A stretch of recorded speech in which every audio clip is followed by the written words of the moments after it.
Salut, c'est Trado, content de vous retrouver pour la mise à jour de l'analyse technique du CAC 40. Je vous préviens, si vous découvrez l'analyse technique, c'est franchement pas la bonne vidéo à regarder. Donc regardez-la naïvement et puis regardez surtout la suivante parce que là, ça va être un petit peu compliqué. On commence tout de suite avec l'analyse du jour parce qu'on vient de progresser de 1,03%.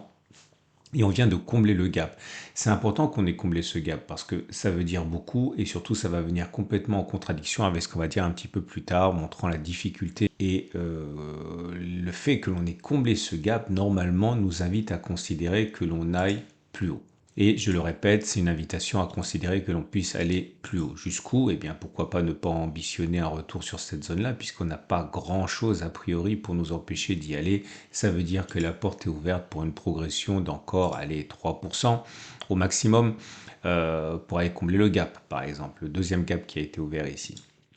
On a également le fait que, et ça je n'avais suffisamment parlé pour ne pas l'ignorer maintenant, j'avais dit que lorsque, et attention parce que les mots ont un sens, on a testé, on a vu que dans 70% des cas, on avait la possibilité d'envisager une fin de la consolidation si on clôturait 3 bougies au-dessus de la moyenne mobile à 200 jours. On a testé ça la semaine dernière. Mais j'avais également dit, et c'est là que les bons ont un sens, que ça veut dire quoi? Une fin de consolidation, ça veut dire qu'on a suffisamment d'élan pour aller chercher la même distance au-dessus de la M200 que en dessous de la M200. Et là, par exemple, c'était croustillant puisque, par exemple, dans cette circonstance-ci, 3 clôtures au-dessus de la moyenne mobile à 200 jours, c'était ici. Et voilà, on a bien fait la même distance au-dessus qu'on avait fait en dessous, autrement dit 7,12 vers le haut. Sauf que le diable se cachant dans les détails, ici, c'est un objectif qui est quand même assez mesuré puisque oui, effectivement, on peut envisager que la consolidation soit terminée, mais l'objectif, cette fois-ci, il est assez mesuré puisque la distance parcourue en dessous de la M200 reportée au-dessus, ça veut dire que l'objectif, il est assez faible. 3,14 vers le haut, ça nous amène une fois de plus vers le comblement du gap ici. Donc il ne faut pas envisager non plus qu'on ait la dynamique pour aller inscrire de nouveaux records. C'est pas ce que l'on a testé. Et encore une fois, c'est pour ça que les conditions du backtest sont extrêmement importantes parce que c'est ensuite notre matière première. Donc oui, on peut monter dans 70% des cas et avec un objectif de gagner encore 3%. La tendance immédiate est maintenant neutre parce qu'on est au-dessus de la M7 mais celle-ci descend encore. La tendance générale elle est baissière, la tendance de fond elle est baissière. Et la tendance de long terme, eh bien du coup elle redevient haussière puisqu'on est au-dessus de la moyenne mobile à 200 jours qui monte. Voilà, ok. Cela étant posé, on va maintenant changer d'unité de temps et je fais un petit coucou à Sylvain qui se reconnaîtra, qui m'a parlé de ça et qui a attiré mon attention là-dessus. C'est au niveau des données mensuelles. Il y a une vague de Wolf. Alors, autant vous dire que j'aime pas beaucoup les vagues de Wolf baissières sur les données mensuelles parce que c'est des objectifs qui sont un petit peu lunaires très souvent. Mais bon, on peut pas faire non plus comme si ça n'existait pas. En tout cas, la vague de Wolf, c'est trois. Je vais mettre un tutoriel en dessous de la vidéo pour aller plus vite et pour pas que la vidéo dure trop longtemps. Mais voilà, vous avez votre sommet 1, votre sommet 2, votre sommet 3. Et si vous tirez un trait comme ça, vous avez votre vague de Wolf hein, qui fait donc 1, 2, 3, 4, 5.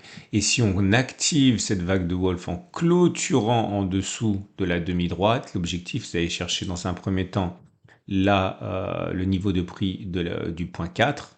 Ok, et ensuite, pourquoi pas un contact avec la demi-droite 1,4. C'est à ce moment-là, les débutants que vous vomissez partout, mais je vous assure, après, ça devient même marrant. Mais voilà, c'est là, ça apparaît sur nos tablettes.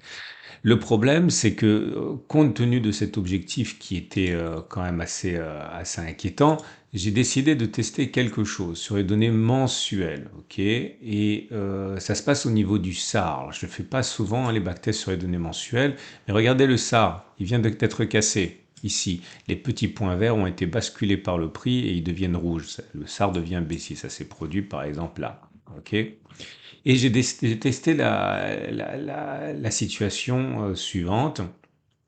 Que se passe-t-il lorsque l'on bascule le SAR et qu'il devient baissier? Et j'ai mis 3 pouces verts. Pourquoi ai-je mis 3 pouces verts ici? Parce qu'une fois que l'on a fait basculer le SAR, on a clôturé ici, eh bien, premier pouce vert, ça veut dire que on a au moins fait la distance au précédent sommet du cycle haussier du SAR, mais vers le bas. Clairement, on a clôturé ici. Il y avait 11% pour aller chercher les plus hauts. On a fait jusqu'à moins 15. Donc oui, on a au moins fait la même distance au stop de protection, mais au-delà, on a fait au moins 5% et on a fait au moins 10% de baisse. Ok, vous allez comprendre comment ça fonctionne là encore. Ça a été cassé ici, donc on prend la distance entre la clôture et les plus hauts, c'était 15% et on voit qu'on a baissé jusqu'à 31%. Donc oui, on a fait au moins une fois la distance au stop de protection positionné sur les sommets. Et puis on a fait au moins 5% et 10% de baisse. Là, par contre, vous avez un rouge et deux verts. Pourquoi? Parce que la cassure du SAR a eu lieu ici. Si on prend la distance au stop de protection positionné sur les sommets, c'est 11%. On a fait 10, donc c'est pas bon. Par contre, 10, ça veut dire qu'on a fait au moins 5% de baisse et 10% de baisse après. Ok. Et puis un petit dernier pour la route, ici, la cassure a eu lieu sur cette clôture-ci. La distance au stop de protection, c'est 4,60. On a fait 5,31.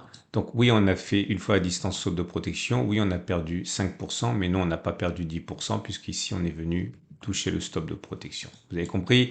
C'est habituel, c'est classique, et je fais défiler pour vous. Et j'ai fait le test, alors pas 30 fois malheureusement, parce que en données mensuelles, j'en avais pas assez, mais je suis monté jusqu'à 17 fois et l'origine du CAC 40. Et à l'origine du CAC 40, est-ce qu'il est plausible à partir de maintenant, que l'on fasse la même distance à la clôture, enfin de la clôture au stop de protection positionné sur les sommets. Attention, c'est hypothétique puisque le mois n'est pas terminé, hein, mais imaginons qu'on soit le 30 juin aujourd'hui.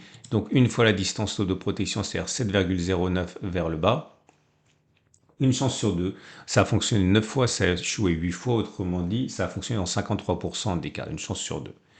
Ce qui est intéressant, c'est qu'une fois que ce sera fait, est-ce qu'il est envisageable que l'on perde encore 5% par rapport à la clôture? La réponse est oui, à une écrasante évidence de 16 occurrences positives et une occurrence négative, autrement dit 94%. Et peut-on envisager de perdre 10% par rapport au niveau de clôture qui, je le répète, n'a pas encore eu lieu puisqu'on n'est que le 25? La réponse est oui aussi. Dans 13 cas, ça a fonctionné comme ça. Dans 4 cas, ça n'a pas fonctionné comme ça. Autrement dit, dans 76%, 3 chances sur 4, on a perdu 10%. Vous l'aurez compris, envisager que l'on perde 10% par rapport à maintenant n'est absolument pas à exclure, bien au contraire. Et ce qui m'intéresse justement, c'est d'articuler tout ça avec vous, parce que vous allez dire, il est gentil le trado, mais il se contredit complètement. Et la réponse simple et courte, c'est oui, oui, totalement. Puisqu'on a un signal en données journalières qui nous dit que la consolidation est terminée et que normalement on devrait monter encore de je ne sais plus combien de 3%, et un autre signal de type mensuel qui nous dit qu'on doit se préparer à une baisse de 5 et même 10%. Comment on articule ça? C'est là tout l'intérêt. Alors, de deux choses l'une, et je suis obligé de me répéter pour les nouveaux qui arrivent, qui n'ont pas encore quitté le navire, qu'est-ce qu'on fait? Alors, soit vous êtes un trader subjectif, discrétionnaire, c'est-à-dire que vous faites votre tambouille avec votre feeling, vos connaissances, votre tout ce que vous voulez, et l'actualité naturellement qui a sa place. Soit vous êtes plutôt discrétionnaire, enfin systématique, et là vous avez un problème parce que soit vous adoptez le premier backtest et vous dites ça va monter, soit vous prenez le deuxième backtest et vous dites ça va baisser. Mais en tout cas, ce qu'il faut bien comprendre, et je suis obligé de me répéter, c'est que vous aurez forcément tort sur un de ces backtests. Et c'est normal. C'est normal puisqu'on a vu que le test de la M200, le backtest de la M200, disait que ça fonctionnait 7 fois sur 10. 7 fois sur 10, ça veut dire que ça échoue 3 fois sur 10. Donc il est plausible que ce soit ce coup-là où on n'atteigne pas l'objectif. De la même manière, l'autre backtest dit qu'on va baisser de 5%. Oui, mais même si ça fonctionnait 100%, ça veut dire que ça n'a pas échoué jusqu'à maintenant. On a bien vu la semaine dernière avec le backtest du Sui Line Break à la baisse, je ne vais pas revenir là-dessus, que quelque chose qui a fonctionné 100% des cas a échoué ce coup-ci. Donc, petite parenthèse, ça veut dire déjà que vous ne devez pas miser la maison, hein, puisque on pouvait très bien la perdre, hein. On est tout à fait dans les clous pour éventuellement avoir un échec, même si ça fonctionne dans 100% des cas. Et c'est là, encore une fois, que, à mon avis, le trading systématique, quand on est débutant, est à privilégier. Parce que ça veut dire quoi? Ça veut dire que vous preniez l'un ou l'autre, eh bien, vous devez accepter l'idée que ce trade sera perdant éventuellement et que c'est sur la répétition que le backtest produit ses effets et que votre trading peut tendre vers le succès. C'est-à-dire que si vous pratiquez encore et encore la même stratégie, qu'il s'agisse du test de la M200 ou le test du SAR mensuel, eh bien c'est si vous le faites encore et encore et encore que vos résultats vont tendre vers le résultat théorique du backtest. Mais encore une fois, vous l'aurez compris, pour que ça marche, encore faut-il ne pas avoir cramé son compte. C'est pour ça justement que l'histoire de la taille des positions est importante. La prudence, c'est aussi miser suffisamment petit pour être là dans les 100 prochains trades qui vous permettent de bénéficier, de surfer sur les statistiques. Si vous cramez tout en 2 ou 3 fois, eh bien vous ne pouvez pas jouer sur les statistiques et vos résultats ne peuvent pas tendre vers le résultat théorique. C'est ça aussi, hein, l'idée qu'il faut minimiser ces tailles de position à 0,5, 1, allez, 2% du portefeuille par trade perdant. Ok. Donc voilà, qu'est-ce qu'on fait avec tout ça? Bah, j'en sais rien. Moi, j'ai pas envie de tenter le diable pour le coup. Je vais attendre parce que la condition, enfin les conditions sur lesquelles enfin, les législatives vont influencer le jeu sont importantes. Donc, je préfère rien faire. Ça veut pas dire que vous n'avez rien à faire. Il y aura forcément un des deux qui va gagner, hein, un des deux backtests, hein. Et peut-être les deux d'ailleurs. Pourquoi pas? Pourquoi pas ne pas envisager d'avoir une énorme mèche, c'est-à-dire une séance euphorique, on va faire 3% en 2 ou 3 séances, combler ce gap et en l'espace de très peu de temps ressombrer derrière et aller chercher l'objectif. C'est pas du tout impossible, hein. Mais voilà, je vous pose sans doute plus de questions que je vous apporte de réponses, mais au moins, si vous tenez compte de ce que j'ai dit, vous ne tradez pas dans le brouillard, quoi. Et je dirais pas qu'il faut pas faire dans le cas de l'indécision. Les indécisions sont lissées à travers les backtests, hein. Maintenant, comme j'ai une petite responsabilité et que je sais malheureusement que certains utilisent mes trades pour trader eux-mêmes, alors que c'est uniquement un titre pédagogique, j'ai pas trop envie d'être responsable de ça, tant la situation est particulière. Mais voilà, vous savez ce que vous pouvez faire. Quant à moi, je décide de ne rien faire en attente des législatives. Voilà. Votre rendez-vous avec IG. IG, bien plus que du trading. Une équipe d'experts à vos côtés. On va passer au trade du jour parce que sinon c'est une vidéo qui est trop longue. Bah, vous savez déjà quoi faire. Ok. Si vous êtes acheteur, eh bien vous pouvez parier sur l'histoire de la M200 et de la clôture au-dessus de la M200. Et puis on a testé aussi le fait que le SAR avait été cassé. C'est un signe positif qu'on a testé la semaine dernière. Voilà, j'invite à regarder la vidéo. Si vous êtes plutôt dans le sens de la baisse, eh bien vous pouvez utiliser ce que j'ai dit également. Mais attention, si vous tradez dans le sens de la baisse avec des produits dérivés, comme ça risque de prendre du temps, utilisez peut-être des produits dérivés à échéance et pas au comptant. Sinon, si la baisse est lente et graduelle, vous risquez de perdre beaucoup en frais de roulement.